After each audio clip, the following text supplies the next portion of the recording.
अगर आप एक डेयरी फार्मर हैं जो 1 से 5 जानवर अपने पास रखते हैं तो उनकी चुवाई का मसला बिल्कुल कोई टेंशन नहीं है, क्योंकि जापान मशीनरी स्टोर के पास है सबसे छोटी मिल्किंग मशीन जिसकी एक बाल्टी है और एक क्लस्टर है। छोटे डेयरी फार्मर्स के लिए या घरेलू सतह पर जानवर रखने वाले शौकीन हजरात के लिए ये सबसे अच्छी और बेहतरीन लॉन्ग लाइफ मशीन है, जो कि तुर्की के आला मयार के मुताबिक तैयार की गई है। इसके पाइप्स 304 फूड ग्रेड मटेरियल के बने हुए हैं जो साल तक चलते हैं और दूध में किसी किस्म की प्लास्टिक की हमक या बू, किसी किस्म की महक नहीं देते। इसकी बाल्टी स्टेनलेस स्टील की बनी हुई है जिसमें बिल्कुल जंग लगने का चांस नहीं है।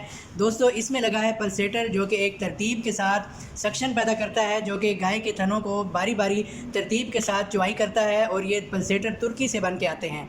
ये इंटरनेशनल स्टैंडर्ड की मशीन है। इस मिल्किंग मशीन की वसी वैरायटी हमारे पास दस्तयाब है और इसके अलावा हमारे यहाँ मिल्किंग मशीन्स की मुरम्मत का तमाम काम किया जाता है।